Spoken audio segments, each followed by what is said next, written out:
Questão número 1, meus amigos, é daquelas boas, porque as melhores questões, as mais bem elaboradas, as mais rebuscadas questões do assunto equivalência lógica, são aquelas que exigem a aplicação de pelo menos duas regrinhas de equivalência lógica no mesmo enunciado, na mesma resolução. Vamos ver se é o caso aqui dessa questão. Ela diz assim: sejam F e G duas proposições, F e G duas proposições, e não F e não G suas respectivas negações. Marque a opção que equivale logicamente, ou seja, estamos falando em equivalência lógica, a proposição composta. Então vamos ver qual é a proposição composta apresentada pelo enunciado. F, se e somente se G. Opa, vamos anotar. F, se e somente se, setinha dupla da bicondicional, G. Então vamos lá. Ele quer que você indique uma equivalente para a estrutura bicondicional.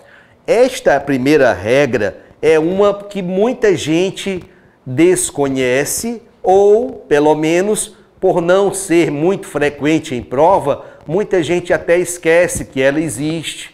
Mas, meus amigos, o nome bicondicional indica, pelo prefixo bi, indica que estamos diante, na verdade, de duas condicionais. Ou seja, a estrutura bicondicional transforma-se em duas condicionais unidas pela conjunção. Professor, então existe essa regra de equivalência lógica? Sim, existe. Vamos lá, se você não conhecia ou não se lembrava, agora vai conhecer, vai relembrar ou vai aprender. Então, F, se e somente se G é equivalente a se F, então G, e se G, então F.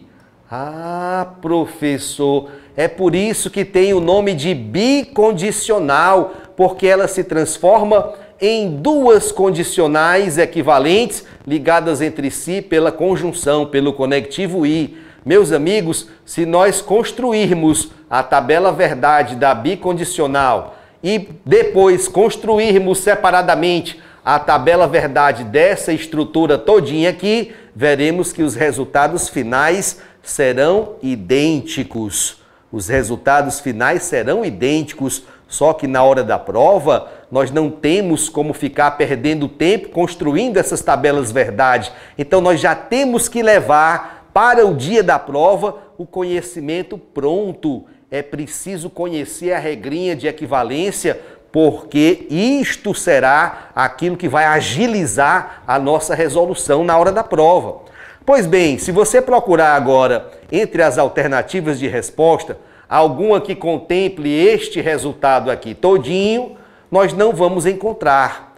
Vamos dar uma olhadinha lá se tem, ó. Vejam que o se, então, também pode ser apresentado na forma de implica. Se F, então G, é a mesma coisa que F implica G. Então a nossa solução encontrada aqui, por enquanto, foi essa. F implica G e G implica F. Vamos procurar se aparece isso.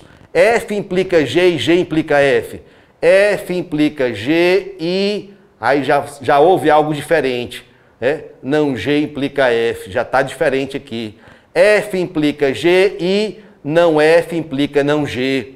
Se F, então G, olha aí, se F, então G, e se não F, então G, está diferente.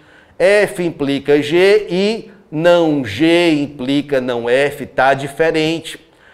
F, se, somente se, não G. Essa aí já está descartada sumariamente, essa letra E.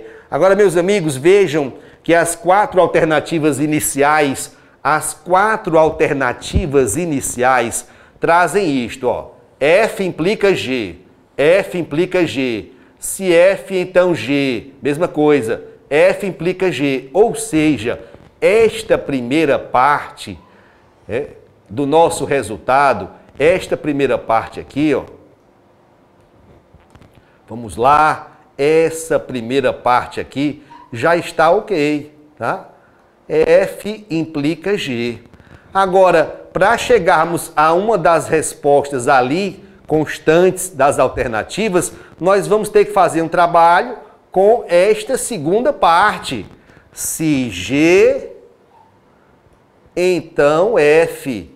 Ah, professor, vamos ter que aplicar, portanto, uma nova regra de equivalência lógica. E em todas essas quatro primeiras alternativas, a segunda parte, o complemento, que vem depois do conectivo I, também vem falando do conectivo se então, ó. Se então, implica, o implica é o se então. Traduzindo, vamos ter que transformar essa estrutura condicional em outra estrutura condicional equivalente. Para isso, nós temos que nos lembrar da regrinha do inverte e troca. Será que estamos lembrados? Se P, então Q, é equivalente a, invertendo-se as posições, trocando-se os sinais. O P estava no começo, foi para o final com o sinal trocado, não P. O Q estava no final, veio para o começo com o sinal trocado, não Q. Esta é a regrinha do inverte e troca, que nos faz transformar uma estrutura do se, então, em outra estrutura do se, então, equivalente. Aplicando isso agora aqui para o se G, então F, o G está no começo, vai para o final com o sinal trocado. O F está no final, vem para o começo com o sinal trocado. Ah, então vamos lá. Onde havia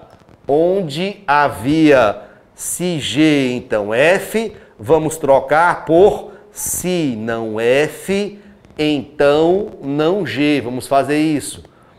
Se não F, então não G. Ou, em outras palavras, não F implica não G. Agora, professor, vamos procurar a resposta inteira. A resposta inteira tem que ser assim, ó.